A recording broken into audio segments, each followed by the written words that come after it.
எல்லாருக்கும் வணக்கம். உங்களை முருகன் டிஎன்பிஎஸ்சி யூடியூப் சேனலுக்கு அன்போடு வரவேற்கின்றேன். முருகனோட அருள் அனைவருக்கும் இருக்கட்டும். நீங்கள் எழுத போகிற பரீட்சையில் கண்டிப்பாக நீங்கள் பாஸ் ஆவீங்க. இன்றைக்கி நம்ம என்ன பார்க்க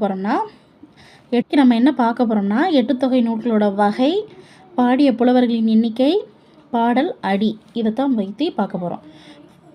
முதலாவது குறுந்தொகை. குறுந்தொகை எந்த வகையை சேர்ந்ததுன்னா அகம். பாடிய புலவர்களின் எண்ணிக்கை 205.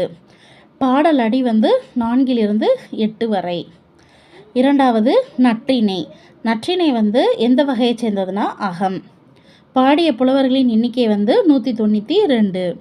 பாடல் அடி 9 to 12 வரை. மூன்றாவது அகநானூறு. அகநானூறு எந்த வகையை சேர்ந்ததுன்னா அகம். பாடிய புலவர்களின் எண்ணிக்கை 142. பாடல் அடி 13 அடியிலிருந்து 31 அடி வரை. 4 ஐங்குறுநூறு. ஐங்குறுநூறு எந்த வகையை சேர்ந்ததுன்னா அகம். பாடிய புலவர்களின் எண்ணிக்கை 5.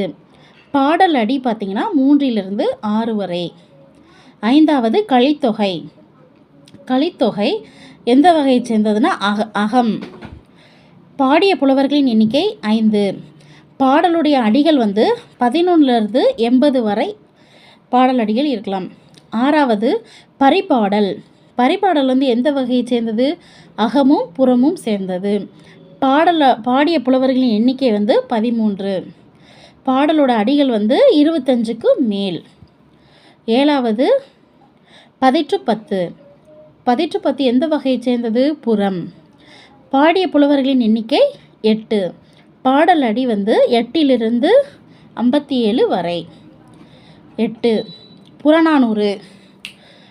இது வகை புறம். புலவர்களின் எண்ணிக்கை 157.